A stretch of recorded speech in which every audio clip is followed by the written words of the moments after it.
Barrister Rumi Farhana আপা দুর্দিনে বিএনপিকে আলগিয়ে রাখছিল এবং বিএনপির প্রত্যেকটা দুর্দিনে সে উপস্থিত থেকে দলকে এগিয়ে নিয়ে যাচ্ছে। আজকে সে মনোনয়নপত্র পায় নাই, দুঃখ প্রকাশ করতেছি। কি করবো বলেন? ব্রাহ্মণবাড়িয়া সরাইল 2 নির্বাচনী এলাকা বিএনপির ঘাঁটি, সবাই জানে।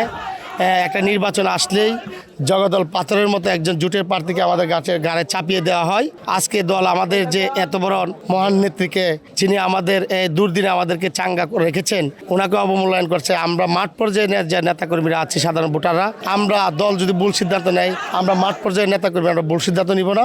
আমরা ব্যারিস্টার রুমি ফারহানার পক্ষে আমরা স্বতন্ত্র প্রার্থী হিসেবে যে কোনো প্রতীকে ওনার নির্বাচন করব। আমরা ওনার পক্ষে আমরা আছি। আজকে দল থেকে আমাদেরকে মনোনয়ন ফরম না দেওয়ার কারণে আমরা স্বতন্ত্র থেকে ব্যারিস্টার রুমি ফারহানার জন্য মনোনয়ন পত্র কেনার জন্য আমরা হাজার হাজার নেতা কর্মী নিয়ে আজকে সরাইল উপজেলায় এসেছি। ব্যারিস্টার রুমি ফারহানা স্বতন্ত্র প্রার্থী হিসেবে আজকে মনোনয়ন কিনেছি। আমরা এই মনোনয়ন কিনে আমরা আশা প্রত্যাশা করতেছি যে আগামী দিন জনগণের ব্যাপক সাড়া আছে, ব্যাপক হারে ভোট দেবে, দিয়ে ওনাকে এমপি নির্বাচিত করবে। আমরা এখন নির্বাচনের আজকে ফর্মটা নিয়েছি। আমাদের 20 তারিখ হচ্ছে আপনাদের লাস্ট ডেট।